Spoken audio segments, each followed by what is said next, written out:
Central Club.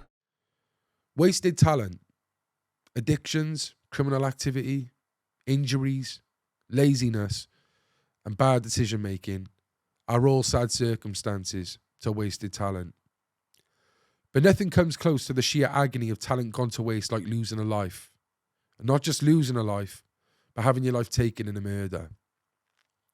After dropping iconic freestyles and clashing on loads of the mics, it was only a matter of time before Birmingham rapper Depzman was taking the UK by storm. But for it all to be taken away. Today, we have the mother of the victim to tell her side of the story. How does she live day to day? The awareness of knife crime. And of course, the story of Depzman. So please sit back, enjoy this great interview with Alison Cope. Hello. Thank you for coming. Pleasure. Thanks for having me. Yeah, good. How was your journey? Quick, not too bad, couple of hours. I told you. Yeah, it was fine. Yeah, people think because we live in Wales, they seem to think that it's a million miles away, but it's actually not. No, it was easy. Anyway, thank you for coming. Obviously, sad circumstances, of course. But I think you're doing the right thing in the memory of your son, Josh, who myself was a huge fan of growing up. And I think is a big, big gap in the UK music scene. There's a void ever since he's gone. No, I agree. He just had his own way of doing things and, was very unique in his passion. I think that's missing. I think there's some really, good artists, but Josh just had something very different about him. Yeah, I totally agree. And I think for people who remember Josh, or Depzman as he was known, I think that time, that resurgence of grime music came from Birmingham. And I think, again, there might have been one, two, maybe other rappers who were carrying it, just like Deps was. And we had a conversation just off camera saying that he would be a worldly known superstar now. Yeah, I think he would have been. I really do. He was 100% adamant that was going to be his future, that he was going to take over. And he had the passion, drive and support, which is important to be able to do that and, go for what he wanted to do in his dreams. How does that make you feel saying that?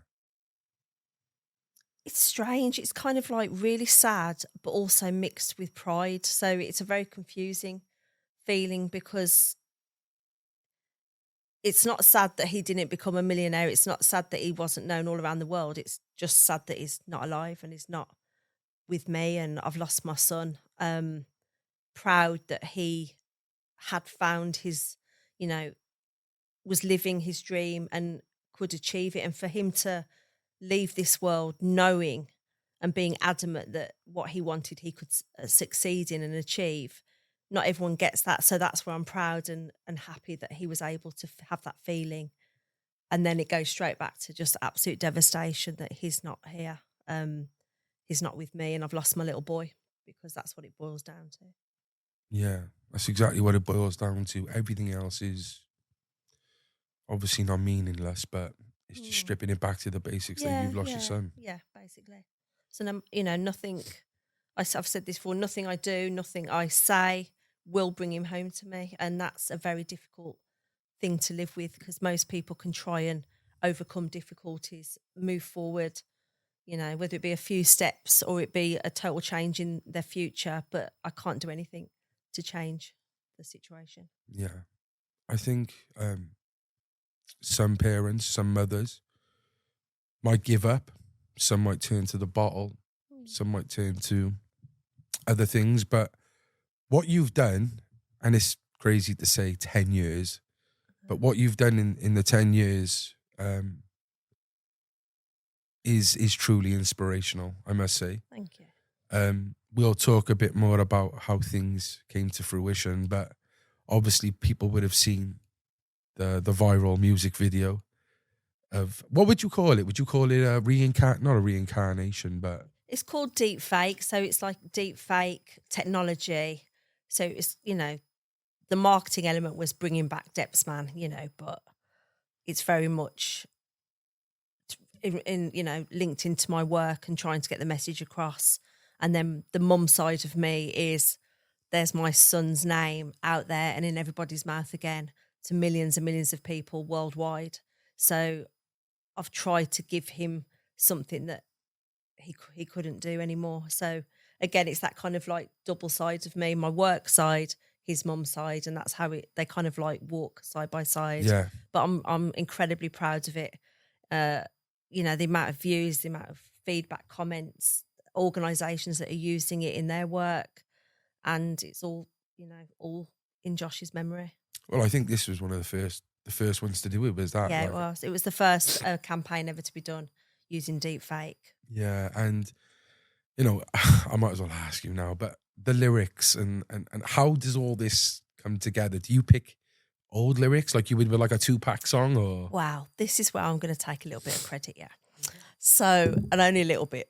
Basically, I wrote the lyrics alongside a music artist. So Shadow CV from Coventry, he predominantly put it all together. I can't take the credit for that. And I made him and the other people involved hear my work to get to know who Josh was, because I did not want it to be Depzman. I wanted people to see the little boy turning into the young man, to kind of really bring home the devastation of his death. And then, you know, back and forth with lyrics. And then that was the song. Then what we had to do, which was the hardest part, is find somebody to be brave enough to try and reproduce Joshua's tone in his voice. So T. Rhodes, who's an MC, amazing, amazing young man, went in the studio for hours and hours and hours and tried to copy Josh's voice. And then what we had to do was put that voice into a computer program to try and really home in on the tones and get it to be as close to Joshua's voice as possible. Then we had to film the music video. So it's an actual video set. And then T. Rhodes did the actions and was the body. And then the deep fake, the technology was superimposed on Joshua's face. And that brought him alive. So it was very, very, very complicated. So many elements. But amazing. Because when I first saw it, I was heartbroken, because it's like he was talking to me. And, you know, the lyrics about saying when he looks down and sees my mum cry, all she has, you know, etc. That, it gets me every time, you know, I deliver in schools, colleges, etc. when I play it. But I'm incredibly proud, you know, he was one of the biggest things this, you know, in the last year and a half with that video, that people all around the world got to know who he was. It's, if you haven't watched this, please switch off, watch it and come back. Because it's unbelievable. Yeah. It is. I had goosebumps watching it, so I can't imagine what you was like. It just broke my heart. I had to watch it over and over and over to be able to hold it together during my presentations. But yeah, I'm really, really, really proud of it. Yeah, and it's like you said, it's just stripping it back just to those lyrics, and for people to hear an insight of Depzman that, no, you know, if he wrote, obviously he couldn't write them, but it was from the mother's perspective as well, and how you've seen him growing up and stuff, and the things you've helped him with, and I just felt it was so unique in that sense. Yeah, and it wasn't just another rapper who's, you know, Josh's story is unique. You know, Josh's life, his death isn't unique, but his life was. Our relationship was, his, you know, together as a team. It was so difficult as when Josh was a little boy and all the challenges we faced, but every heartache and every bit of difficulty was worth it, because, you know, people say unconditional love. That's 100% what my son had. Unconditional in a police station, unconditional in a courtroom, unconditional in A&E at 5 a.m. I loved him unconditionally. You can't pick and choose. And if you do, you can't really say you love somebody unconditionally. And he had that. Some people don't agree with that. They don't understand that. But with respect to them, I don't really care. I adored him, and I adored him as he was. And I'm proud of that, which is why I don't bow my head in shame with any of the difficulties we faced. And that's the sad reality of life, isn't it?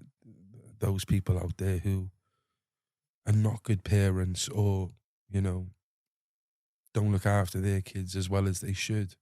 and for you to be the type of mother you was, to have it taken away from you. Yeah. And again, I think for those people that, you know, it's easy to look back and think I should have done a better job. You know, there's many things with Josh that I look back and think, oh, perhaps I shouldn't. But you can't base your life on I wish I had, because you can't. So when parents do make the wrong choices, they're doing the best that they're able to do. So, you know, I don't look at parents and think, well, why aren't you doing this? Why aren't you doing that? I respect the fact that they're doing what they're able to do, what skills they've learned, what difficulties they've faced holds a lot of people back from being their best.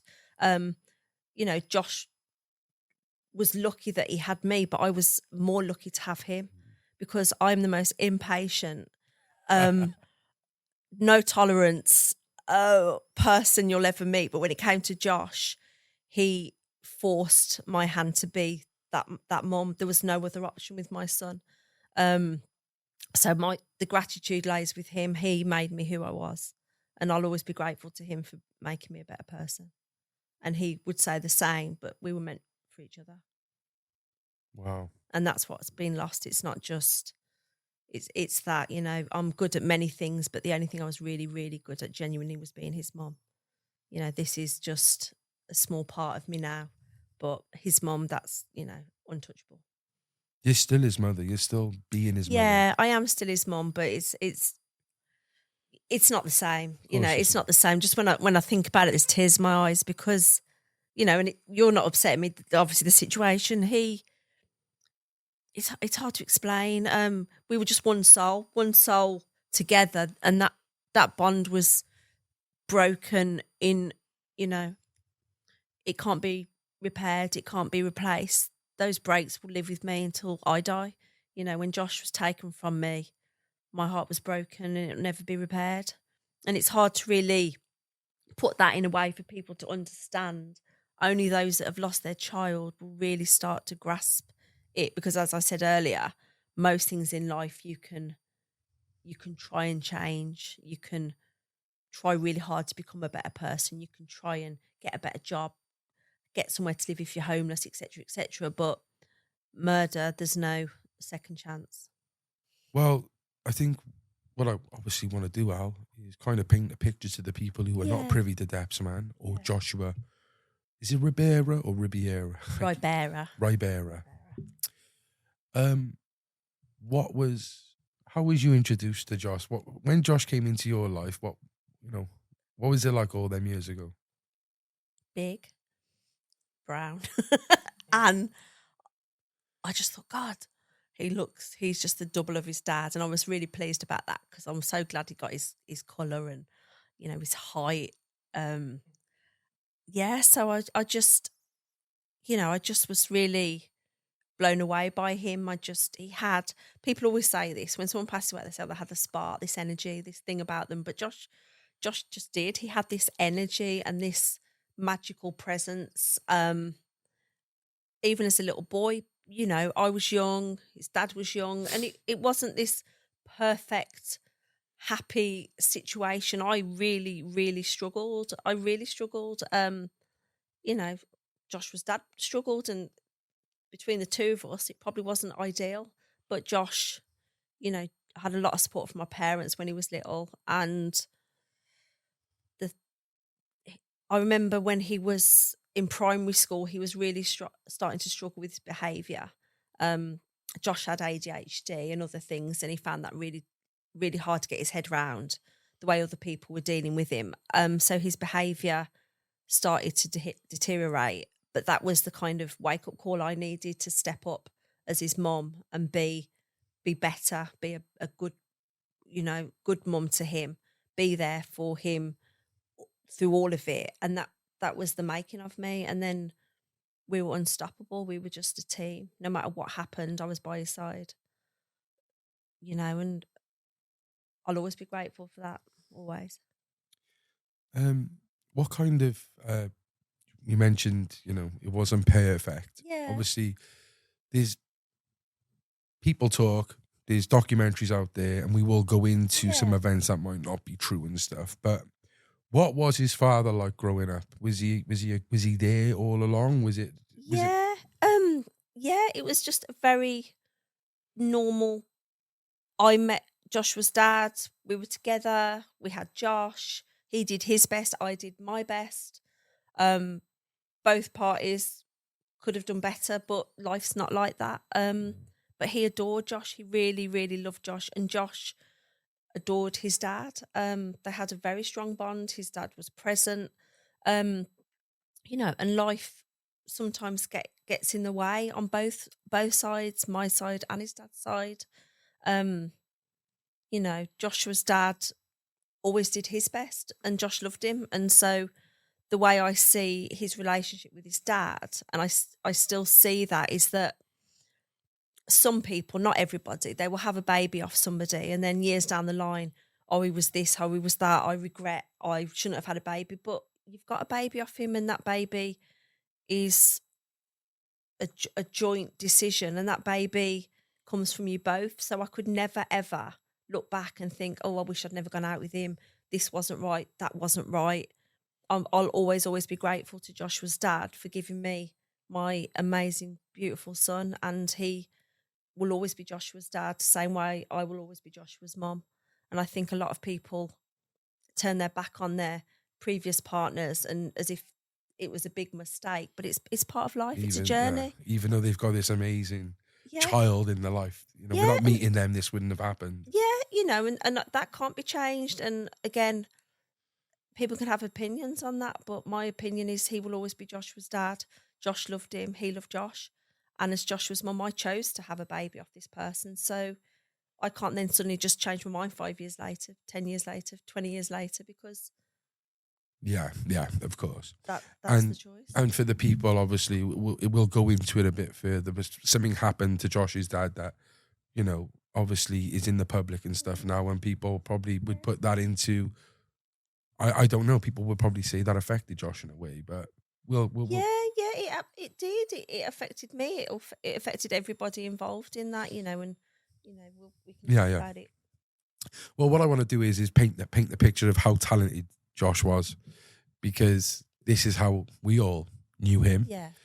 When did his musical talents come to fruition, would you say? How old was he when you started to notice this? Wow. Josh was full of energy in all kinds of ways. And because of his behaviour and his, you know, kind of, he got overexcited in certain situations, like for school, he couldn't manage. But we tried everything. So horse riding, judo, football, every activity you can imagine, including trying to play the piano and drums. Now, I've got some lovely photographs of him on a drum kit, but we realised that he just wanted to make noise and be fast and out there. So we actually got a silent drum kit. Don't know how that works, but it just doesn't make any noise. You just whack it. So that was the first music thing that was going on. And then at that time, everyone had like a BlackBerry and everybody was spitting bars, 9-year-olds, 10-year-olds. It's just what everybody did. It was like a trend. But I think Joshua's ADHD and a talent that we didn't really know he had was to be so quick thinking, and that speed and that ability to just with his words and his intelligence to able to put those words together. So he was starting to stand out from his friends, and when everybody else was just playing in the park, he was writing bars, spitting bars, filming things, and people started to notice him on a low level. And I think the biggest change for him as Depzman was when he sent for socks when he was very, very young. That was the first video I ever seen of him in his green hoodie. Yeah, with it flat like that, peak, with his moody down. face. Yeah, I thought, who's this guy, man? And it was that, like, the only person that I can think of since then that's done something similar is when Bugsy Malone sent for Chipmunk. Yeah. Because doing something so like, hang on a minute, who is this? This guy's the best, like. Yeah, sending for the best person. Are you crazy? But look how that played out. So Josh, because his ADHD, for people that don't know about ADHD, genuine ADHD, you don't really have that fear. Consequence. You don't. There's no like, if I do this, this will happen. That's crazy. If Josh wanted to do something, he'd just do it. Crossing the road, going into abandoned buildings, doing anything. And so that was just, this is a person that is in my way from what I want to do. So if I send for him, get him out of the way. If I then go for this, get him out of the way. And I remember seeing that video for the first time and I was horrified because I knew he did music. I knew he did it in the park. I knew he went to a youth centre and did it.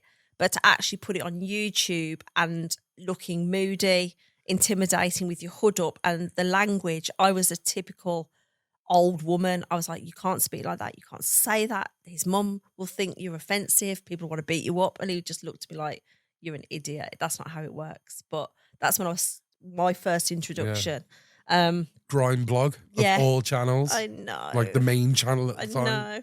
And then that made him stand out to do that and be brave enough, but also not just brave enough to have talent alongside it.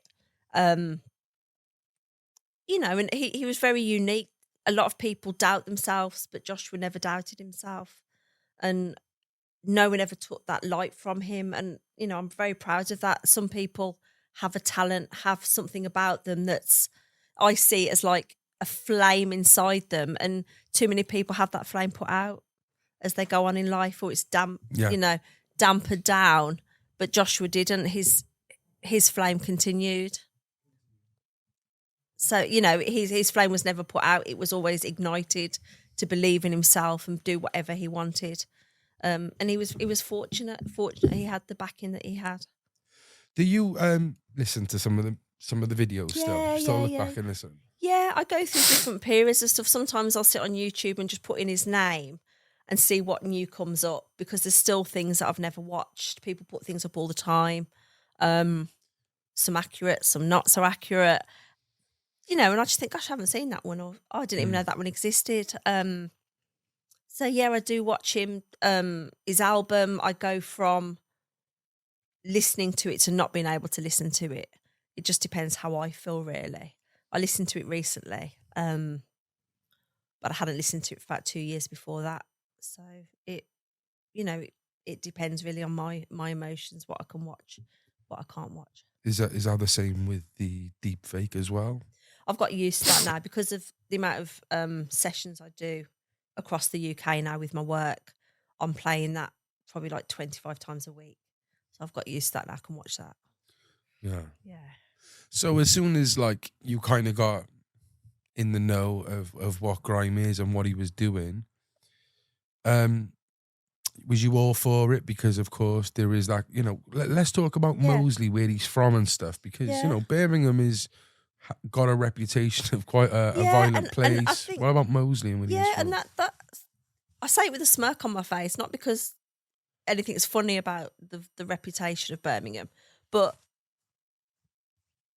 Josh had a very middle class family, and so I've never pretended that. I remember I watched so many of his videos when he was like 12, 13, and I used to say to him, what are you on about?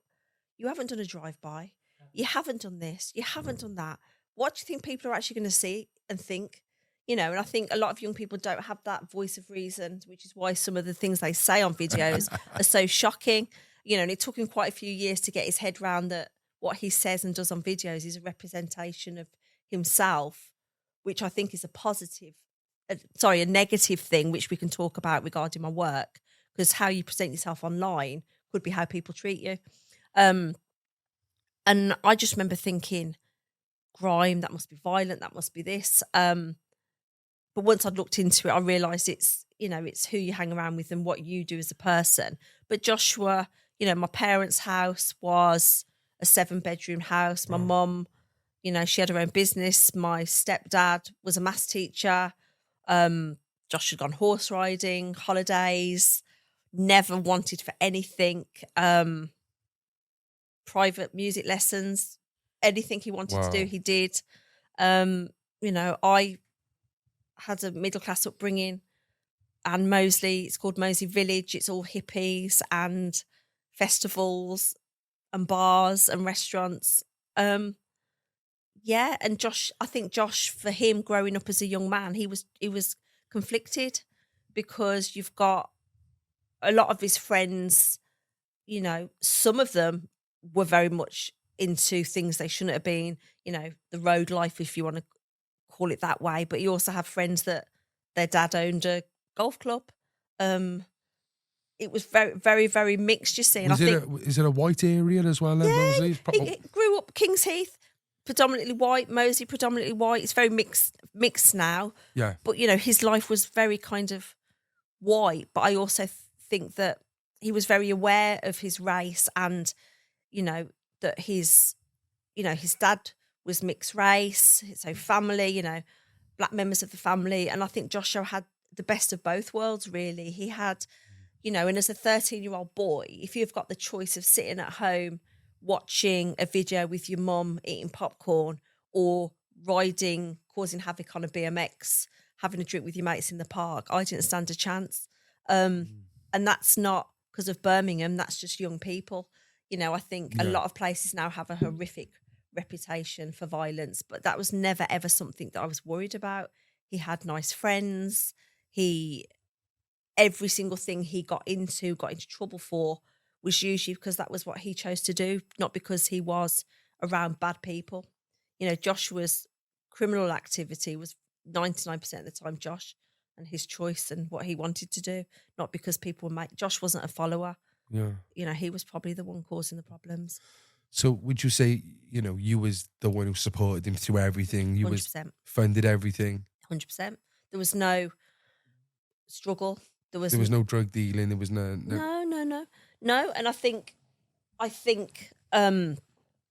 again, people might not agree with this, but some young people are so desperate to succeed in life and want a better life, and they're faced with social media, they're faced with the cost of living, just cost in general. And if you've got a choice where you can make enough money to fund your studio, you've got enough money to be able to do the thing that you think is going to change and improve your life and your family's life, there's so much pressure on young people to go down that path. Whereas Josh never had to. He smoked weed, he got arrested, he got into trouble, but it wasn't because he needed to commit crime. He never did robberies. He didn't have to do any of those things. That was choice. That was his choice. You know, if Josh wanted music money for the studio, he'd get money for the studio. If he wanted money for clothes, I was going to say, was you the one, you know, the Gucci hats and that? That's all you. All paid, all paid Mum's for. a gangster. Absolutely, because but that image, innit? You would look at Depz and think, this guy, he sells drugs. Gucci hat, Gucci. That's what you would, like you said, the social media can perceive. The perception of it. And I think judgment is a very understandable thing, but a very dangerous thing. You know, he didn't need to do any of those things. You know, whatever we'd go on holiday. You know, the majority of the pictures and Instagram videos of him with his passport, with his euros, in a swimming pool, posing, it was usually on a TUI all-inclusive holiday with me. And, you know, there were times when it wasn't, when he was out with, like, different people. But, you know, he was a child. He was only 18 when he was killed 6 weeks after his 18th birthday. Yeah. He was only a grown-up for 6 weeks. And you know, I'd have done anything for him when it came to his 18th birthday. He went to Amsterdam. He did everything he wanted to do. And that was funded through overtime for me at work. And that was just the way it was. I'd have done anything for him. I think, like you were saying, growing up, he was tall because of his dad. I think that is probably where people get kind of misguided with Depz as well. He was tall. He looked 18 when he was 15. Yeah. It's like, so you're probably thinking this guy's an adult, but he's actually very young as well. He's a child, and he had to go through his own process, but I'm so glad that he did it. He did everything way before his time. So he actually processed things way before his time. So, you know, got into trouble, made mistakes, and then suddenly thought, hang on a second, I don't really want to end up in prison, away from the people I love, with no future, when I have a choice. And once he'd established that in his head, there was no stopping him. He was going to take over the world. And I think I'm very grateful that he was able to. Yeah, he was on that. You know, when he left, he'd already found things that people hadn't found. He'd found his happiness, his peace, his stability, and he died probably about 2 months later. So even though I'm very proud of that, it breaks my heart as well. You know, but Yeah. I'd rather he found that than not find it. How old was he when he sent for socks on that video then? 13, almost 14. What? It was a baby. He was a baby. And Socks was the big kid then. 13, I think he was almost 14, but yeah, he was young. So it just shows how far he went in that time as well, and how brave he was. He was very advanced. He was just, wow. He had an absolute talent, and he just, you know, once he saw the reaction to his talent, he grew more and more confident, and then that was it. When did his father go into jail? First time when Josh was about 5, and then properly when he was 13. I see. So it was just before his music. Was it before or after the Depzman end? Socks end? I think it was after. Okay. Oh, I'll do this first then, and then I'll go on to that. Was you ever concerned of Depz's lifestyle at that young age when he was starting to do his music and stuff? Not because of his music. The music was never ever a concern. Once I met the people he was associated with in the music industry, that I was never concerned because they really cared about him and looked after him. So no, there was no concerns about that. For me, it was mainly his ADHD, his behaviour, his, you know, just getting himself involved in stuff that was incredibly stressful. He was so erratic at that point, and it was just really hard for me to, you know, because some of it stems from, I always had this feeling that I was going to lose him. I always had this gut-wrenching feeling that something really bad was going to happen. So I was always on high alert. I never thought he'd be killed. I never thought he'd be stabbed. Knives were never, ever part of his life or anyone I knew, or it just wasn't anything that I was experienced in. And he wasn't the first we ever became aware of a knife incident was when his friend Kyle passed away, but there was never any, oh, if he goes out, could he get, there was nothing like that. It was, like I said, if there was a sign saying do not enter, Josh would go straight in and have a look. The police would be on his case. He was big, he was loud, he stood out, police knew him. If there was a bike parked up and he wanted to go home, he thought, I'll just ride that home, get arrested for bike theft. It was constant conveyor belt of nonsense that just left me highly stressed and panicky that, you know, what's he going to do next? Fighting. Was he fighting a lot? Yeah. He was very, Joshua went like 0 to 100 instantly. The main source of his fighting was never out with his friend, someone gave him a dirty look. If someone was picking on his friend, he was so passionate and loyal because he was the big one, because he could fight. He'd want to defend everybody around him, but it caused him to get into serious trouble because he'd stick his nose in, he'd get involved in situations that weren't his, and people knew how to trigger him. So it became a bit of entertainment, really. At school, if Josh gets frustrated, it's going to be quite funny. He'll probably chuck a table, get thrown out of the classroom. So people knew if you antagonised him, it'd be a bit of entertainment for everybody. And it was just trying to get him to really understand that you're in control of your emotions. Just calm down, walk away, calm down. And it took a lot. And I don't take all the credit for getting him calm. What happened was, which kind of like semi-leads into, you know, with his dad, was he was getting arrested, first arrest at 10. So first conviction at 10, and it went on and on and on. And then what happened was when Josh was 15, he got arrested. And at that point, there was one, maybe two police officers that were, I'll use the word harass. They saw Josh as the son of his dad. So they'd stop and search him, make comments like, where's your dad? Which would erupt Josh immediately. Josh was 6'3", so they'd have him down on the floor, handcuffed, treat him like he was a grown-up. But they'd arrest him. 9 times out of 10, it was NFA, no further action. He was just really targeted for a long time. And then when he was 15, he was arrested. It was a serious assault that he was arrested for. Got to the police station, heard all the evidence, and we're just sitting there thinking, oh, it's going to be NFA'd, but it wasn't. They actually charged him, went to court, he got found guilty and was sent to prison at the age of 15. Now, very, very, very long story short, it was a wrong conviction. It wasn't Josh, but Josh had me. So behind the scenes, I was taken on the world. 6 weeks later, got the conviction overturned and he came home. So all this like videos, the story of Depzman, he went to prison for this. No, it was a wrong conviction that got overturned. Those 6 weeks were the changing of Josh.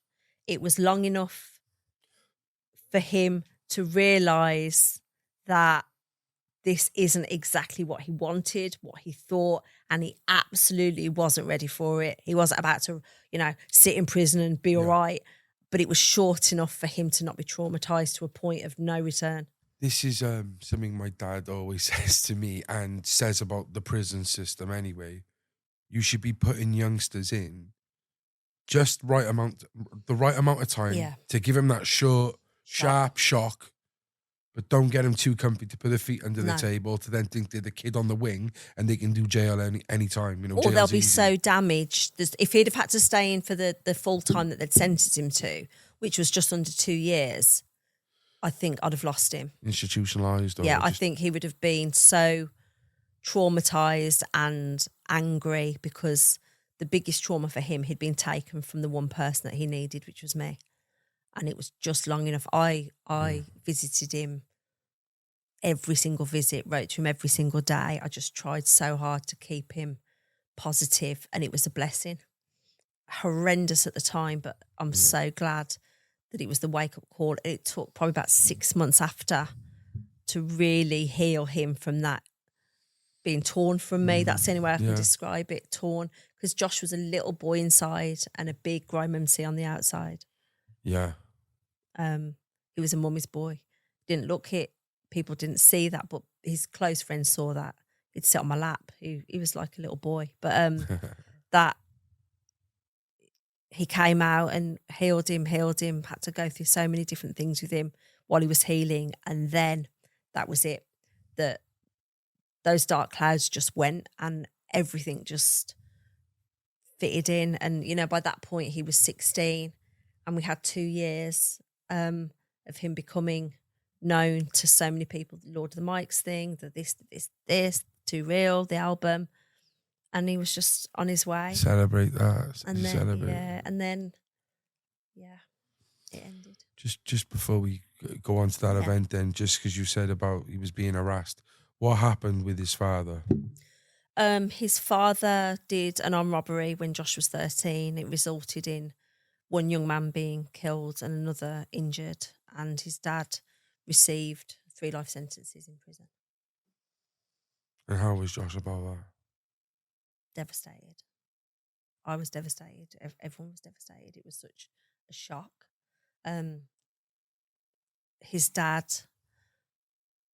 was a kind person, a loving person, and I just couldn't get my head around it. I couldn't get my head around it, let alone a 13-year-old, highly emotional young man getting his head around it, being targeted by the police.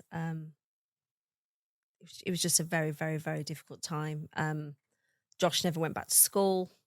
I left work to look after him because he was so volatile. And I think the anger in him, he just didn't know what to do with it, the confusion. And so it was coming out in such a negative way. And because he was so tall for his age, he came across as so intimidating. If he'd been really short and little, you just think, oh, whatever, flick him out of the way. But because he was big, because he was so big, people would be really wary of him and scared of him. And he realised that was actually a good thing, because then if anything was said, all he had to do was kick off and people would be scared and back down, which that's not a good way to be. And it was just trying to get him to heal and to calm and to cry and to try. And I tried really hard to show him that sometimes bad things can happen, Josh, but that doesn't mean it's your story, and it doesn't mean it will affect you long term. There's a lovely photograph of him, and on the wall it says, "Life may not be the party we hope for, but while we're here, we may as well dance. And a lot of his fans have got that tattooed on them. But it wasn't his saying, I just got it off eBay. But we live by that. We live by it. Something bad had happened, but you know, you're still here, you've still got a future, you've still got a choice. And it took about 2 years to get that really established in his head and his mind and his soul. And it was about supporting him. That's your dad. You love your dad. Carry on loving your dad. Don't ever allow what's happened to change your opinion. That's your dad, and that will never change. And love him. You have every right to love him. And it was my job to support Josh in the love that he had and the love that he was going to have for his dad. Do you think that prison sentence at 16 was kind of the thing that really like sealed the healing, so to speak, when he went in there and realised everything when he came out? I think it was the start of the realisation, because sometimes you can heal or think you're healed, but a lot of people don't realise who they've lost and what they're losing until it's rock bottom or till it's pushed in your face. Joshua had processed enough that, okay, this is where my dad is. I have always got the option to see my dad, to have a relationship with my dad. So he'd established that, that's fine. But he loved me and needed me as his kind of like security blanket, and wasn't ready. He wasn't mature enough to let that go.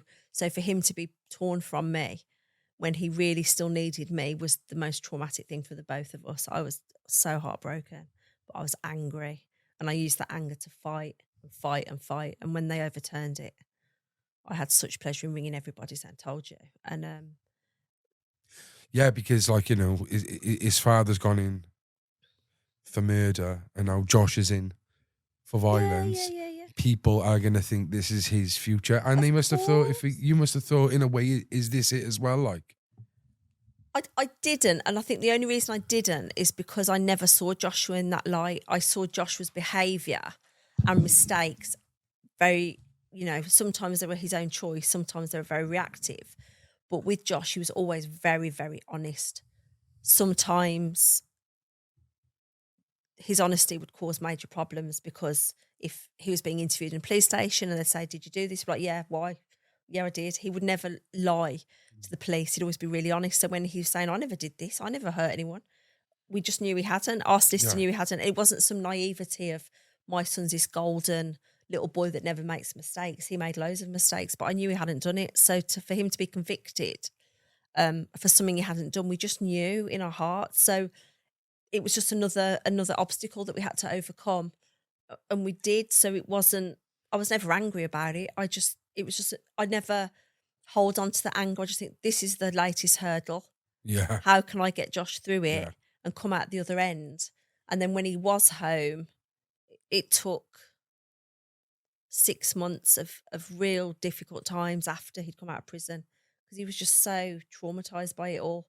yeah. And then everything shifted. He just totally focused on everything, and everything just seemed to be slotting into place. Yeah, well, in the short space of time of that prison release, maybe up to his final hours, he was the kiddie. He was the kid, wasn't he? He was. You know, Lord of the Mics, for people who don't know, is like the pinnacle of any grime MC. This is like the Champions League. You know, if you go on that, then you are like elite level. And not only was he, you know, participating, he was one of the main clashes. He clashed K-Dot, who was making noise up in, I think, Sheffield at the time. Sheffield. And he smashed it. All of his freestyles, from his flush roars to his spit your games to his SBTVs, all of them. You know, I can't imagine where he would be right now, if he was still here. Yeah, I genuinely think, because he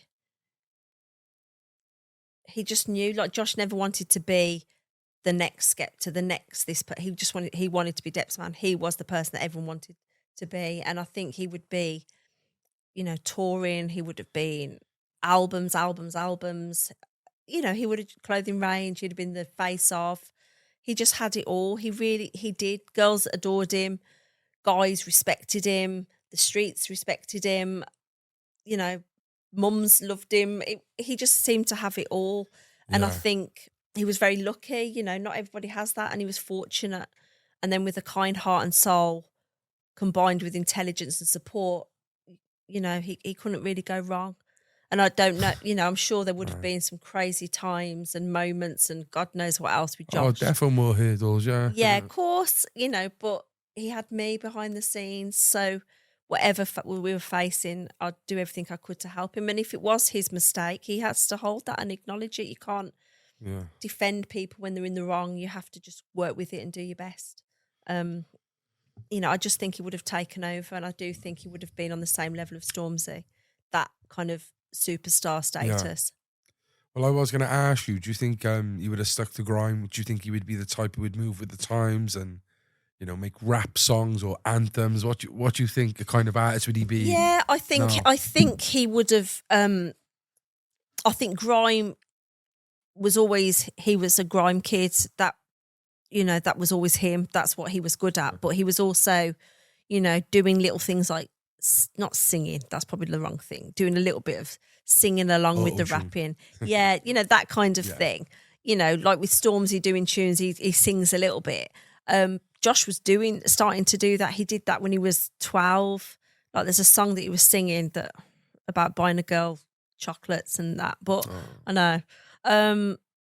So I just think he would have adapted and he would have changed, and he, you know, he probably had some songs that weren't great, but his energy levels were, you know, he'd probably thrown in a few Afro beats and this, he'd have just changed with everything. And, you know, he'd come out with some really, you know, huge anthems that people would be chanting.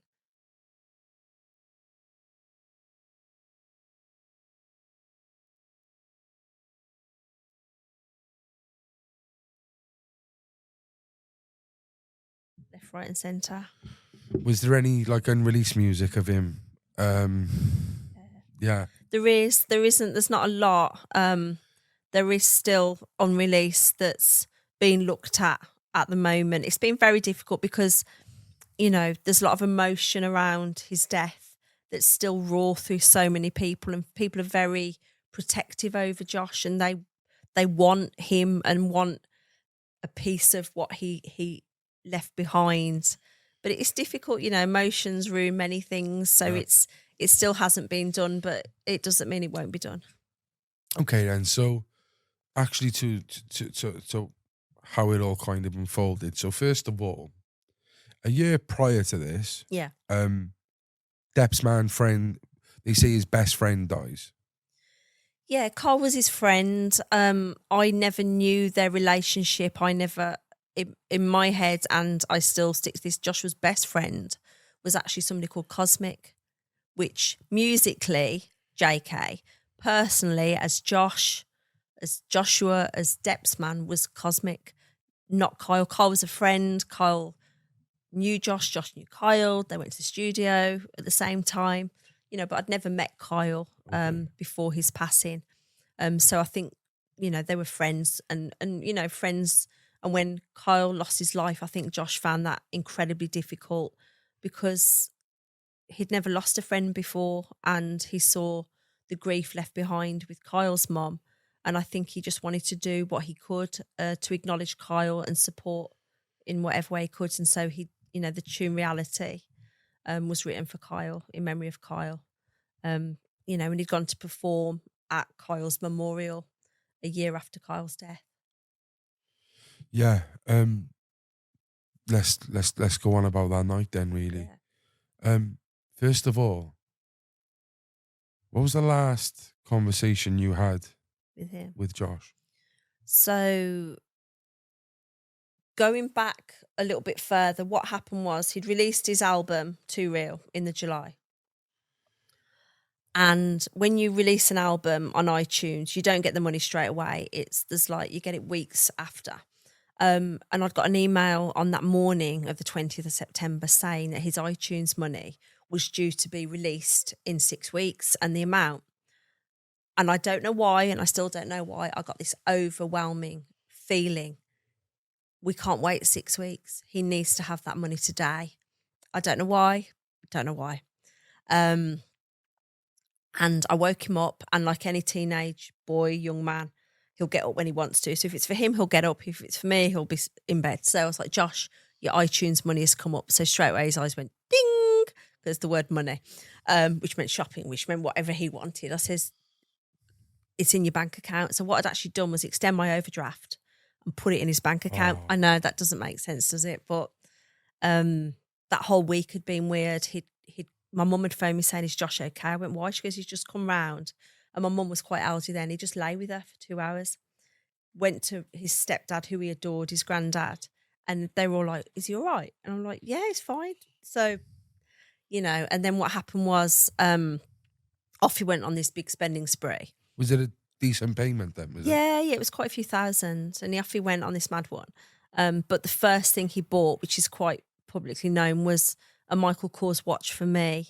The first thing he bought was the Michael Kors watch because he wanted to just say thank you. And I was trying to get him to take it back because thank you, I didn't need thank you. I just wanted him happy. I just loved him. Just put a fucking overdraft for you and you're buying. No, I didn't need anything from him, but he wanted, all he wanted to do was acknowledge everything. Yeah. And I thought, God, that's just so amazing. Sweet. You know, so he presented me with that, spent all his money on clothes, alcohol, weed, blah, blah, blah, blah, blah, bought his friends things.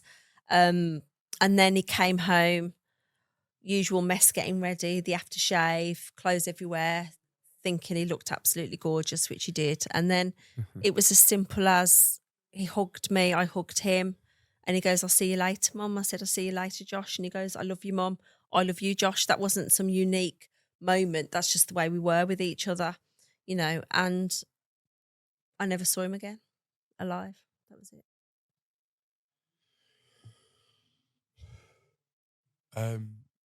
How would you want to go about this? Do you want to talk about what actually happened that night and then how you was broken the news, or? Yeah, or the next stage of it was around 11:15, maybe 11 o'clock. A girl knocked the door, and it was actually the girl that I found out later on an argument had been over. And she was just standing there crying, mascara down her face. And I remember thinking, Josh isn't here. So I don't know why she's come round because he's not here. And I just said, oh, he's not here. And she goes, no, he's been stabbed. And it's like your soul is ripped out of you. It's really hard to put into words. Half of you wants to scream and totally freak out. But the warrior in me was like, Joshua needs me and I need to get to him. So I need to hold it together here. So I literally just grabbed my keys, put some on my feet, got in the car. And while we were in the car, she just kept repeating, it was Switch, it was Switch. I was like, what are you on about? Who's Switch? So I find out that Switch was Armani Mitchell's nickname. Get to the hospital and went to the reception desk, said, I'm here, my son's been brought in. And all the times I'd been with him to A&E, you know, you have to give your address, your telephone number. I said, do I need to confirm his details? They went, no, go straight through. And I thought, oh, that's weird. Don't they need to know his name and date of birth and stuff, but you go straight through.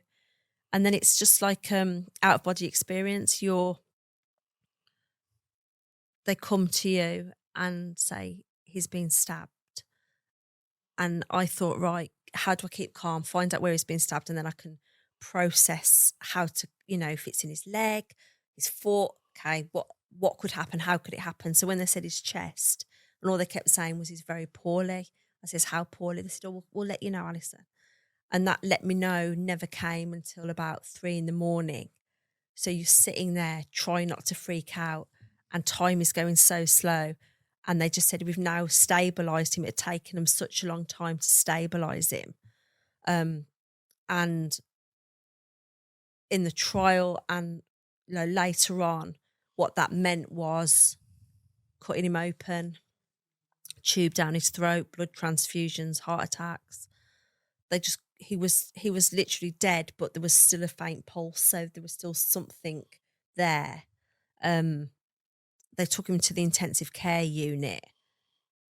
He'd have probably been brain dead. And then what happened was he had another heart attack on the ward, and they actually opened him up on the bed, massaging his heart, but they couldn't bring him back. And he passed at 5:58 in the morning. And even when he passed, we'd been taken up to the family room, and I just felt this feeling go through me. And I'm not religious, but I felt this weird feeling, and I knew he died. I just knew. And I actually got up and got the nurse, and I said, listen, you're going to have to go. I was concerned about her, which I don't know why. I said, you're going to have to go in there. They're going to tell you he's died. You're going to have to come and tell me, but I'm just letting you know I already know. So please don't feel that you're going to have to break this news to me. And she's looking at me like I'm nuts. And then the consultant, the anaesthetist, the registrar, all these different people came out, and they were as white as a ghost. And it turns out that they were actually really affected, even though this is what they do all the time. They're really affected by him passing because how much he was fighting to live. And that kind of devastates me on top of everything, because I just think he didn't want to leave. And I just think he didn't want to leave me. He wanted me. And that obviously hurts a huge amount. And then I didn't have to, but I broke the news to everybody, because I just was worried that if the police did it, they might do it in a very matter-of-fact way and antagonise all these young people, and these young people go crazy. And even so early on in this process, I was thinking everyone's reactions to his death is a representation of Josh. So I need to keep people as calm as I can, as positive as I can, because I don't want headlines, 100 Depzman fans riot at QE. I was very much that I have to represent who Josh is now. And then I went home and screamed and screamed and screamed. And it's serious when your own doctor rings you before you even ring them. They came round, injected me, don't even know what with, to try and calm me down. And then 4 hours later, my door buzzed. And it felt like half of England was at my door, grieving Depzman. When you say media, people, what was it like? Everybody. Media, family, young children whose parents had driven them down from London, up from Devon, from, all over the UK, because they just could not cope with the loss of him. And I remember being so confused, thinking, what? But some very, vulnerable, not all, vulnerable, influential, needy, all kinds of young people had really attached themselves to him and his message and his lyrics and his words, that they couldn't bear to think that support had gone, and that voice who they might listen to in their bedroom had gone. And I had people saying, my daughter won't go to college. Can you just speak to her? Because all I kept saying, look, if I'm okay, you can be okay. And then that was very much what I became. And then you've got the shock. I think the shock that he wasn't there, the pain, the trauma, the post-traumatic stress, all of it. And when that happens, your mind goes into such a state of shock. You appear like you're functioning, you appear strong. You'll see lots of people after someone's died going, God, isn't the mum strong, or isn't she this, isn't she that? But you're in such a state of trauma. You're just on autopilot, and you don't have a choice. Sort out your son's funeral. Well, it's not that you do it because you want to, or you're good at it. You have no choice. You don't have a choice to go to the court and hear the coroner ruling it was no, they couldn't say just that he died because we hadn't had the murder case yet, just a single stab wound to the heart. And the body is now released to the family for, the funeral arrangements. There's so many things that people don't see. A lot of people just think she's lost a Grime MC child. Yeah, well, we'll go into a bit of that. We'll go back to the version of events as well that obviously happened. But just quickly, do you think that support helped? Do you think at that time when you went home and you screamed, you needed time for yourself? Or do you think that support from all these random people helped you? It helped me survive, and it gave me a reason to survive. I think if I hadn't had such a need for me, whether it be genuine or not genuine, but at the time for people, they needed me to make them feel better. I don't know if I would be here, because if you'd have asked me on the 19th of September, if Josh dies, what's going to happen to you?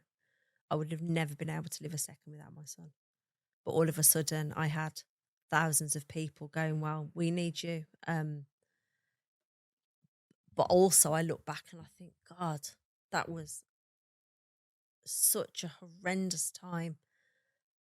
And in a way a positive time, but in a way such a negative time, because where was I in all of this, and who was looking after me? And, you know, there was a lot of negativity behind my back about it. Why is she having all these young kids? Why is she looking after them? Her son's just died. Like, it's a choice. People don't really understand.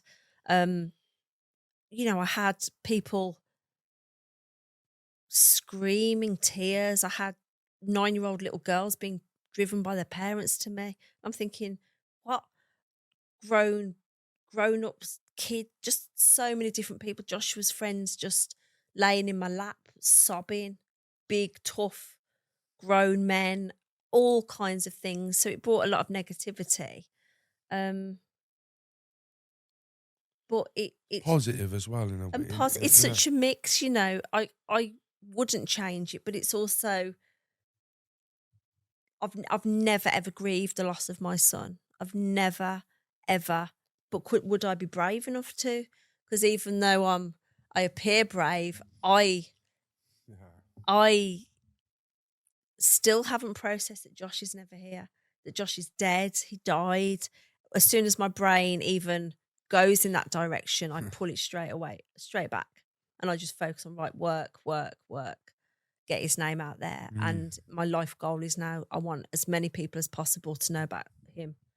And for as many people to change, think, appreciate, and, you know, it's difficult. It's beyond difficult. There's no words to really explain. I exist and I'm trying to live, but again, it brings it back to the fact that I've lost him. I couldn't put it into any words myself, but the way you're explaining how you was not able to grieve and these people came and you can really process, and it's like, you know, if you was trying to sleep and you were literally shattered and you just want to drop to the floor and sleep and someone keeps lifting you up. Yeah.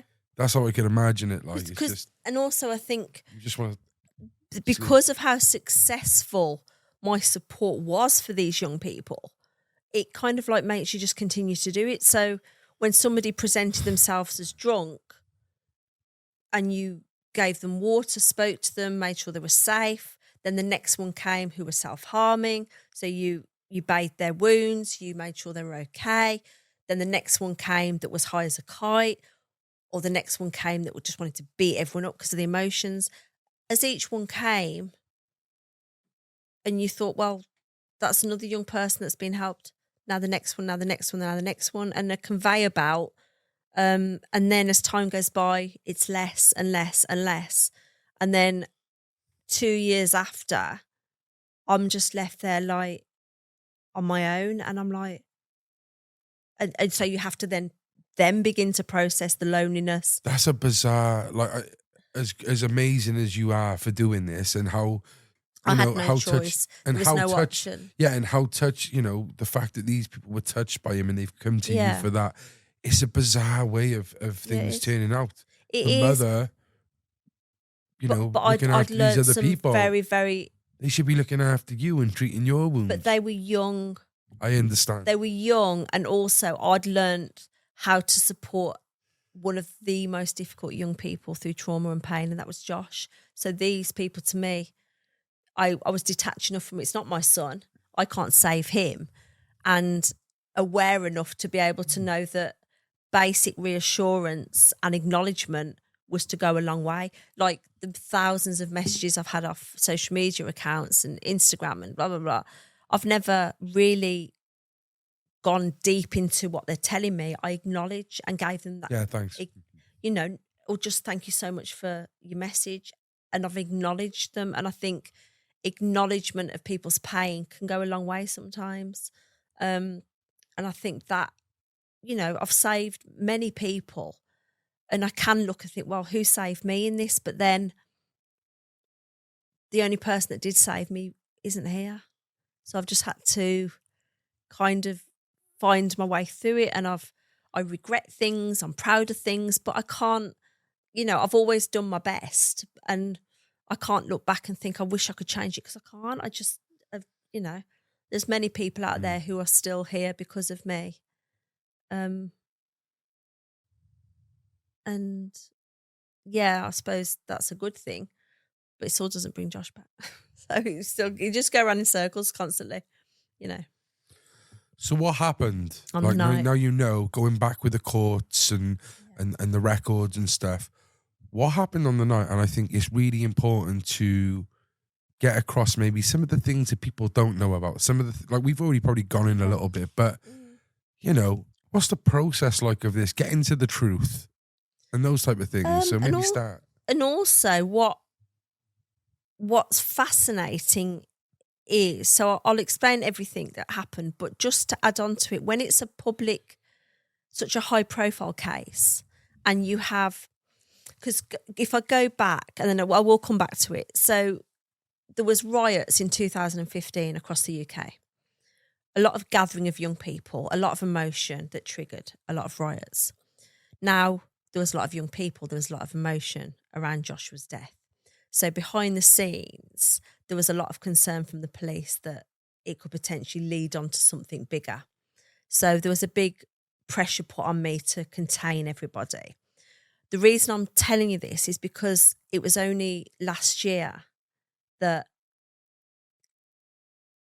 the end of last year, that I was made aware that some of the court papers and some of the proceedings had been held back so that it didn't trigger a huge Really? public response. So some of the things that I found out in the last less than year were things that I had never found out in the trial, because in the way they do things with the trial, they had enough evidence, enough court proceedings to go with a conviction. So some of the stuff wasn't relevant to a conviction, so they can not mention it. But You want to know the truth. I wanted to know everything. So what actually happened, as far as I'm aware, as far as the court proceedings and the new information, was that Armani Mitchell was the event, Josh was at the event. Historically, they knew of each other. Historically, they didn't necessarily like each other. There was no hatred. There was no huge problem. Both young men, the girls, the looks, the bravado. So, you know, they just didn't like each other. Nothing less, nothing more. Armani Mitchell had got into a minor argument with a girl that had a baby off him. She was a mutual friend of Joshua's and Armani's. She was upset, had turned to Josh. So Josh had kind of like looked after her, which had antagonised Armani. So Josh and Armani then got into it. Not a serious thing. From what I can remember, because we are talking through trauma and a lot of things, and the trial, and it being almost 10 years ago, Josh and Armani had a bit of a, argument. I think blows had been thrown.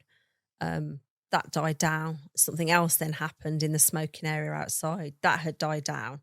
Armani Mitchell was evicted from the club. Now, the thing that has been very much out there is that he went away and came back with a knife. And I can only say from what I've been told, is he never went away and got the knife. He was already carrying the knife. He was carrying the knife for protection, as people will say, I carry a knife for protection, because he was scared. Then he came back into the club. I think that was very much bravado. Josh has made me look like an idiot because Josh was friends, Josh is bigger. And I think Armani knew that if there was a one-to-one situation without a weapon, that he didn't really stand a chance, and that could potentially be the next stage of this. And did he really want that humiliation? And it's difficult for young people to walk away when you've got the whole friendship group, the whole of hype, the course. comments. And your baby mum. Yeah, all of this kind of thing. Joshua then left the venue.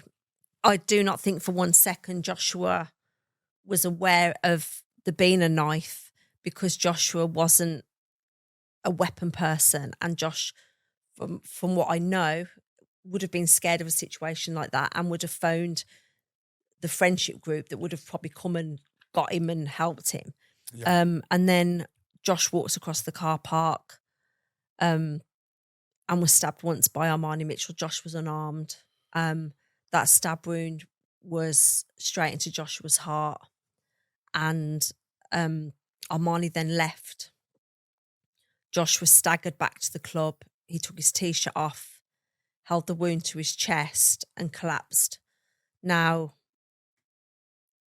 during the trial, some of that footage was played, but what I was shown in the last year was the rest of that footage, which traumatized me. Bearing in mind, this was at the same time the deepfake videos being launched, so I had an awful lot to deal with, which I didn't mention to anyone because I didn't want to upset people. I didn't want people to worry about me. So I actually saw Josh on the floor, and I'd never seen that before. His friends screaming, and you just see him slumped to the floor, and they're trying to help him. What happened then was he started to gurgle blood. He was crying. The ambulance came, and within 8 minutes, they were putting tubes down his throat, trying to help him. And they actually told me that he was in a lot of pain, groaning, and then he lost consciousness, which I'm, in the most messed up way, really pleased that he lost consciousness, but which I didn't, I didn't want him to die, but in a situation like that, he was not aware of what was going on. They cut all his clothes off and took him to A&E, and that's when they tried to save his life. So when you look at what actually happened, it's just absolute nonsense. It was so unnecessary, just so unnecessary. But, if you pick up a knife, a very minor situation, a very unnecessary situation can escalate. And single stab wounds, the number one cause of youth murder in this country. And I think a lot of people don't realise how easy it is to become a murderer. And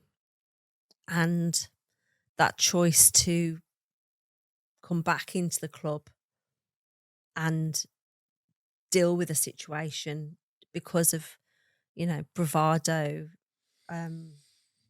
insecurity and, young emotion resulted in my son being murdered and a young man going to prison for life. Very, very sad. Devastating. And I just can't even think. I just hope Josh, it's mad because, you never want your child to pass away. And I just think, I really hope he had no idea what was going on. And I hope that adrenaline took him into, being unconscious. And I hope, you just don't know, do you? And I think, God, was he aware that he was going to die? Was he scared? And I just can't bear that. Yeah, it's that however long of struggling that really. Yeah, so I just think I'd rather he struggled quickly and then just went unconscious and then would have no idea, because I just think of the little boy that was scared of needles, and I think of the little boy that wouldn't go to the dentist. He'd have tattoos, hypocrite, but he wouldn't go to the dentist. He was scared of things. He didn't. Everything was like with me. Every hospital appointment I was like there, like he was some little boy, and the police read out the statements that said he was struggling to breathe and was groaning in pain. So I was kind of re-traumatised again. This in court or? No, that they told me this year, with the end of last year with the paperwork that hadn't been released in court, because that's not relevant to getting a conviction. It was just what happened. And the things people don't see is, a few weeks after the murder conviction, they then come to you and say, right, we've got a slice of his brain, spleen, liver, kidney, heart. Do you want the pieces to be cremated? Do you want them buried? Do you want to dispose of them yourself? And you're just like, Yeah, just do this then. And, there's so many things. And even if somebody makes a statement in the police station, so Armani had said that Joshua had hit him hard, so he felt scared, etc., etc. Every statement that's made has to be proved or disproved by the prosecution defence. So obviously, how do they do that? How would they possibly know if Josh had punched Armani hard? The only way they could actually find that out is to, during the autopsy, to cut open Josh's hands and look for broken blood vessels, and it disproved it. There wasn't broken blood vessels, which shows because of his lie, they've had to cut open his hands as well. Basically, because Josh had hit him, but he hadn't hit him with force. He hadn't hit him with because with Josh hit, he hit hard. So, I don't think Josh was trying to have that moment. It wasn't a fight. Josh was more like, go away kind of thing. And, people say, well, you don't hit someone, just tend to go away. So I'm not saying it was okay, but it was disproved. It was disproved. Well. And people don't realise all that kind of thing. And then the government offer you money for your child's death and murder. So if he'd lost his leg and live, he'd probably got 300,000. If he was, sorry. When somebody gets injured, if a young person, say, loses a leg in an accident, they get, I think it's around 300,000. They told me at the time. If somebody's blinded, it can be up to 500,000. But if you're murdered, it's 15,000. What? So that was invested back into the events that I do before anyone watches. How does that make sense? It doesn't make any sense. It doesn't make any sense. You're worth less dead than you are alive. But yeah, it was just another thing that you're sitting there, and I said I don't want it. I don't want the money, and then they said, yeah, but you can put it towards the memorial for Josh and this and this and this. And it took a long time to get your head round that you don't want money given to you. I want my son back. You just don't. It's not something you want when they're giving you his passport, his provisional, his keys, and a form you have to sign to say you'll cancel his passport, you'll cancel his provisional. And I'm like, yeah, I will, whatever. But just it's things like little things like that mothers go through or parents go through that no one really realizes. Things that really freak me out are like Facebook accounts and like social media accounts and stuff like that. Still being active. People have hacked his accounts. People have. That's sick. There's been so much, honestly. There's so much. When a couple of weeks after he died, I got a message saying, I met Josh in Spain. I'm actually pregnant and I'm due to have a little girl. I was sent photographs of the scan. Then months down the line, I was sent pictures of the newborn baby's feet. Any kind of contact that was a bit different, because it's a murder case, the police look into it, and it was some guy trying to extort money. You just deal with so much. And I can deal with just so much. I can imagine that not only is that fucking with you, but you probably would have loved the thought of someone living on in Josh's life. Josh having a little baby. I'll be honest, I'm glad he never had a baby. And I think the reason I'm glad is because I think to actually see somebody that was Josh's and him not to be here in a way is like more painful, because it's a reminder, and the reminder that he isn't ever going to see that child. And so there's like pros and cons with every element of this. There's so many things that you have such confliction with that you think that would be nice, but then would it be? And what if the girl didn't let me see the child and then I couldn't access the thing that was still part of Josh? But, you go around all these emotions all the time, and it's just really hard processing everything. So every week in my life, there's always something that's thrown at me that's difficult to deal with. Always. All the time. So the funeral, when you actually had your boy back, was he in one piece? Did he look okay? Or I didn't want to see him. You didn't want to see him?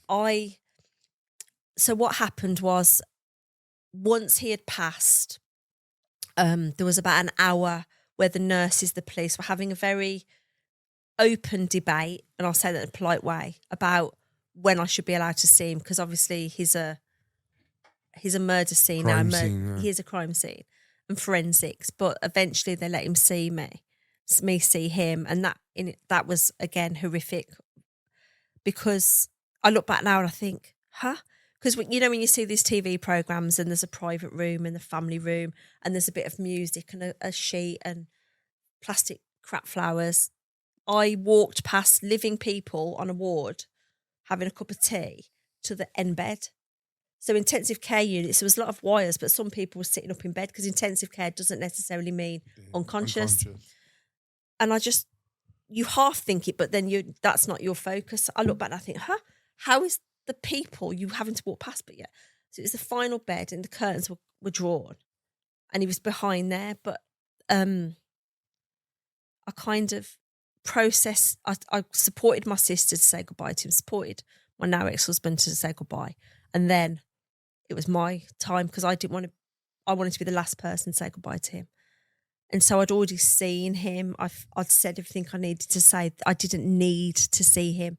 And I didn't want to see him any differently than he was at that point, because there'd been no change in him. I didn't want to see makeup on him. I didn't want to see what he looked like being pulled out of freeze. I thought that's going to traumatise me again. People did go and see him. Didn't that traumatise you though when you saw him in the bed? Yeah, it did. It broke my heart. But I was also, I'm not sure how. I think the love people have for their children is just something that's unexplainable, because Joshua hated seeing me upset. It was one thing that he hated. It triggered him. I held on for dear life not to cry, and I just held him. I remember seeing this like part of machinery in his neck and thinking, I hope he'd have hated that, because he hated needles and this. Hope he didn't feel that, but he wouldn't have felt it. But yeah, I said to him, look, don't worry about me. I remember reassuring him, even though obviously he's not there, but I sensed if he can hear me, I just need him to know not to worry about me, because that was his biggest fear in life, worrying about me. So I said, listen, whatever happens, I will be okay. Grandma and granddad will be okay. Your sister, your friends are outside. I'll let them all know what's going on. Please don't worry about me. I love you. And I'm going to go now. And you know that I'm going to find it difficult to go, but you know I've got to go, and don't think I'm leaving you. We'll always be together. And that was it. And I stroked his arm and I kissed him. And I took a big, massive, deep breath, and I turned and I went, and I just walked, because I thought, if I don't, what are they going to have to do then? Peel me off him and all that scene. And I just held it. And then the police said, right, who's going to tell his friends? I said, I will. And I walked out and I just shook my head and I said, he's died. And then all you saw was this ripple of pain rip through all these people. And then obviously that ripped through the UK. If there's one thing you could say to the person who done this, what would you say? I would just hope that he was able to take this huge life lesson and make sure that he never, ever hurts another human being, and to make sure that he always remembers what he's done to Josh, to me and everybody that loved Josh, but also to himself and his family, and take every ounce of opportunity to be the person that he should have been in the first place, and to never, ever come out of prison and cause any more pain to me or anybody else. How long was he given? Life with a minimum of 18. So he could potentially be out soon. In 8-9 years, potentially. Could apply for parole. They've said it's very unlikely he'll get parole at that stage, so it could be 12 years. Would you like to see him stay in? No, not really. I think the only thing I'd like is for me not to hear about him, because what that then does is the emotions start to surface again, and all the young people, because there's thousands of people that have not processed the pain of losing Josh, the pain of losing Depzman, and I think that's going to be a potentially volatile situation So I think for his sake, it's best to keep his head down and move away and move forward. To come back into an environment that's just going to really antagonize people is not going to benefit anybody. And I don't want that coming at me with people saying, what do you want us to do? What should we do? Oh my God, he's here, he's there. I don't, I've been there, done that, had all the public emotion. I don't think I could do that again. Do that again, yeah. No, I think I have to really focus on myself and my work and Josh, not everybody else. They're older now and hopefully they'll be able to deal with it themselves. I've done as much as I can do up until this point. Very, very sorry. This is a tragedy. But I don't know a stronger woman who's gone through this, and the way you're telling the story and the way you had to look after his friends and people who would just come into your house and not being able to grieve about it, and, the forgiveness really you've got for Armani as well. You're not saying, I hope he rots in hell and he stays in jail, and No. you just want him to learn a valuable lesson, and that shows what a good person you are, and ultimately what kind of good person Joshua was, because you passed those Josh was a good things person. on to Josh. And for me, I think, through everyone's life, things happen and you have a choice of taking something from it or allowing it to destroy you. And many bad things have happened in my life, and each time something's happened, I've tried incredibly hard to not allow it to harden me, because I've always had a huge heart and a soft soul, and I'm very aware how easy it is to destroy that. And I never wanted to be destroyed by pain. So I just have taken my life lessons, and I'm very aware that people can do horrendous things and make horrendous choices, but that doesn't always mean they're horrendous people. Yeah. And if we spend our life looking down at people and judging people, then who are we to do that? And what kind of society does that, will we live in if we are like that? And there's so many judgmental people in the world, whereas a lot of these people that have made horrendous choices or gone down the wrong path, there's underlying pain, there's underlying regret, and everyone's different. Not everyone's the same. A lot of people in my circumstances have turned to drugs, have turned to alcohol, but we all find our way of dealing with the pain. And I deal with my pain by working too hard, by being obsessed with my son and not focusing on myself enough. So, even as I am, there's so many areas that are wrong, but I'm doing my best. And I think, society needs to respect when people are trying to be the best they can. It might not be fitting into their ideal, but that's all you can do. And so I don't see myself as a forgiving person. I just see myself as a understanding, intelligent person that comes from a place of pain, experience, and a real ability and trying to take what I can from it and move forward to the best of my ability, because Josh could have easily been that person. And I'm not naive. I'm not going to bury my head and go, he was a little angel that made no mistakes.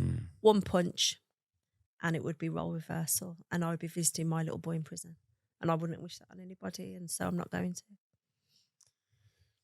I think society needs to take a leaf out of your book. That's what I think. Thank you. Al. Thank you. If we talk about knife crime, you've got your viewpoints on it. You do talks across the country with kids. Is knife crime getting worse? I believe so. I think we've sold young people a dream through media, through music videos, through films. Violence is selling. So we're showing young people that it is okay.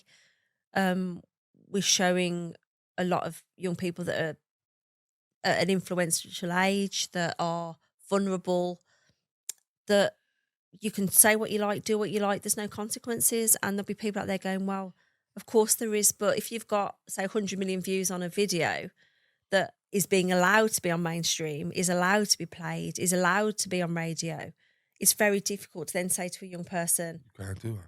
don't throw up gang signs, don't carry a knife, don't talk in a certain way. So we're not just dealing with emotion and gangs and drugs, which stereotypically a lot of knife crime was around. It's definitely shifted now to a lot of young people balaclavaed, riding around on scooters, talking in a certain way, acting like they're bad. They're backing up that bravado with a weapon, and they genuinely believe that if that knife is pulled, everyone's going to run off scared. And sometimes they come totally unstuck when the next person pulls out a bigger weapon, and then the next headline, 15-year-old murdered, comes from a great family, no previous things, wasn't gang affiliated, had an argument on Snapchat, is now dead. So I think it's shifted. And my work is not to do with gangs or drugs, it's the wannabes. We need to save as many wannabe bad men and bad girls, because then we'll save more Joshes, because that's how I see Armani. He wasn't evil, he wasn't horrible, he was just full of bravado and wanting to be, respected and seen having the upper hand. But if we can stop as many more Armani Mitchells ever leaving the house with a knife, many more Joshes will be saved. And that's my work. Appreciate what you have, love what you have, because one day you will lose people that you love. So have you done enough so you don't live with regret? I couldn't have put it any better. I think maybe this is the $1 million question then, seeing as, that was put great. If you was the government, or if you had the decisions in the government, what things would you correct? What would you do? Maybe quick changes, long distance, I don't know. First thing I'd do is I'd make sure that it was compulsory in education to talk about youth violence, alongside with the consequence of the internet. Alongside that, I would regulate the funding so that the millions that is invested into youth violence is given to organisations that are actually on the ground, understanding the local area and understanding issues in the local area. Because Cardiff is different from Birmingham, Birmingham is different from Liverpool, Liverpool is different from Manchester, but we throw the same money to the same thing. So to regulate it and to hold people accountable so that when everyone's saying we're doing a great job, if statistically knife crime isn't reducing, people are held accountable because it's unregulated. There's no industry standard. So I would make sure that there's an independent inquiry as to why millions has gone into youth violence and all it's done is rise, to make sure that that money isn't reinvested so we don't make the same mistakes again.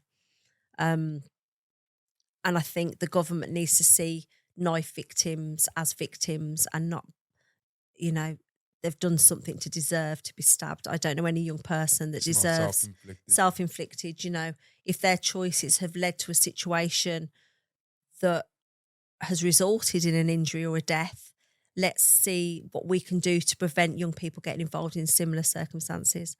And then we'll save more lives, which will ultimately, if the government wants to see it this way, will save millions.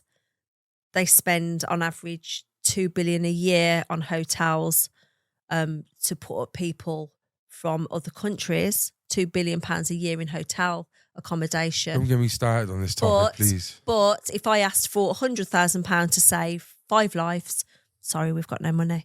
So let's really look at what money we can access when we choose to and invest it into young people and invest it into communities. The government will say they are doing that now, but youth violence is not reducing, it's going through the roof. So whatever they're doing isn't good enough. So somebody needs to take a step back and actually look at what they're doing and not make the same mistakes. Just quickly then, I don't want to turn this into a conspiracy podcast, but do you think governments maybe are orchestrating this on purpose? It's a multi-billion-pound industry. And I think, I don't believe there is somebody sitting in an office somewhere thinking, how can we kill young people? What I do think is that when you have a lot of private shares, a lot of private investors in companies that now run jails, run all kinds of things, you'll be happy for that to continue. So you're not going to review it and go, well, actually, let's not do this again because it makes too much money. And I also think that I don't necessarily blame the government because it isn't regulated. You've got people on the ground that say they got £50,000 for a project. They're not about to speak to the funder and say, I'm a load of rubbish, you know. I'm doing a crap job. They will say, I'm doing an amazing job, fantastic outcomes, feedback. Thank you very much for that money. Can I have some more? Well, you're doing an amazing job. Of course you can. Then they are going to the government level saying, we're doing an amazing job. Great feedback, great outcomes. And the government's going, we're doing an amazing job. But if they actually pulled the person on the ground, and said, well, actually, hang on a second, are you really? Because nothing seems to be changing, then the government wouldn't be able to embarrass themselves and turn around and say, we're doing a great job, because statistically you're doing a shocking job. And I don't know at what point young people bleeding out on the street is ever going to be acceptable. The ages are getting younger. We're seeing on average 8 stabbings a day now linked to social media arguments. And we're seeing a murder every 4 days in this country of young people. That statistically is not doing a good job. All right, I hope you're right. You're right. Yeah, I need to hold your hand. Okay. First of all, Al, I want to say thank you so much for coming today and sharing your story. I know you do this on a day-to-day, but it can't be easy. Thank you.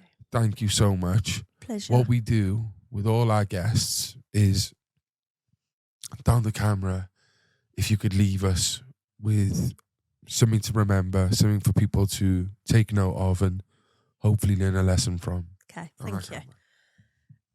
I would just say to people that if there is somebody in your life that you love, I know we always say tell them, but try your hardest, however that is, just to appreciate who you have. Your relationship might not be ideal, but don't let that person leave you or leave this world without them knowing how much they were loved, because it will benefit you in the long run. I have no regrets. I have, nothing that I look back and think I wish I'd done with my son, because I did it all. He knew he was loved. So when he did leave this world, I can sit here and think, well, I did everything I could do.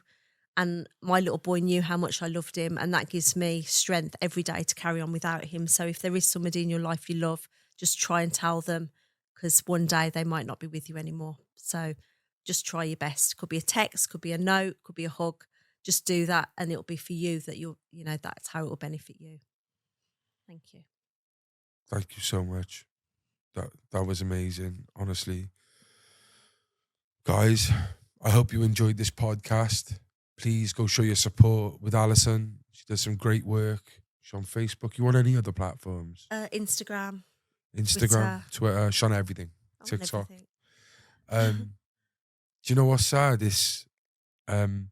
I've had Socks here. I've had some other grime MCs here, and if he was alive, he would have definitely been on my list to come here. So having you here is really special. And we've got him here. We've actually got Depz here. Which is so bizarre, isn't it? And sad. It's sad but bizarre. So sad.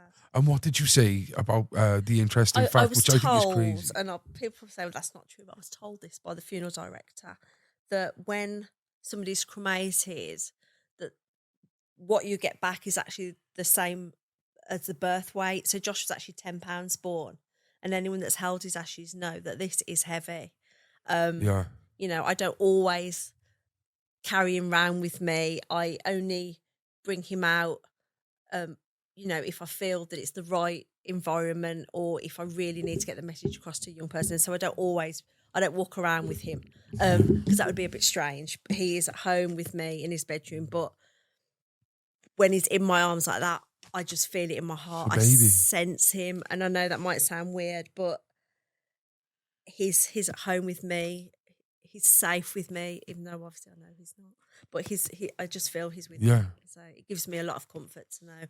And he's in his bedroom, which was his sanctuary. So it's the same, is it? It's the same. Just so many paintings, pictures, letters, things that people have sent in. Just, remembering him, I keep it all in there, because even if it's the smallest little thing, if somebody's gone out their way to do that for him, for me, it's as important as the big, massive painting on the wall. So, of course.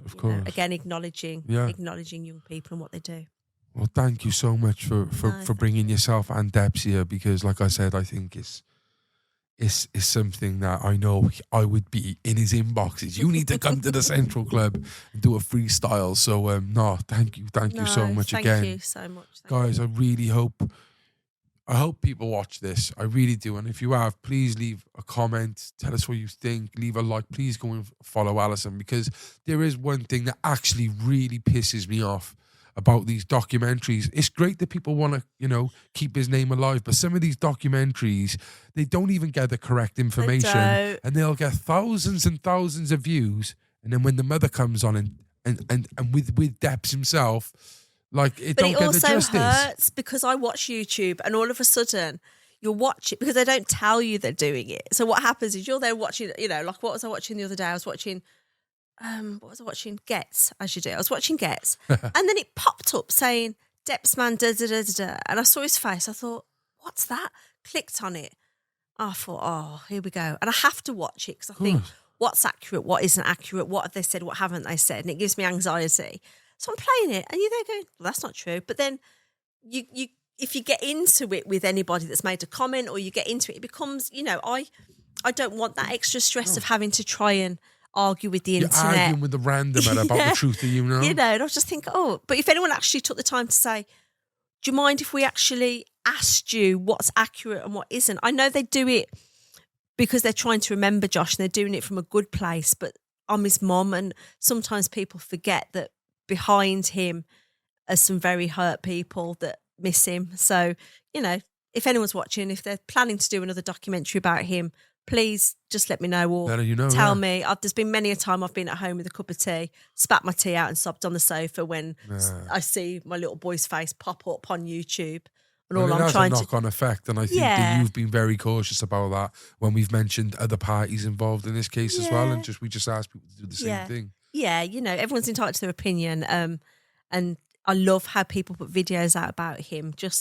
Maybe just double check a few of the kind of major things about Josh's life before you tell all these thousands of people things that aren't 100% correct. Thank you very much, guys. Again, thank you, Al. Till next time, stay central. The Central Club.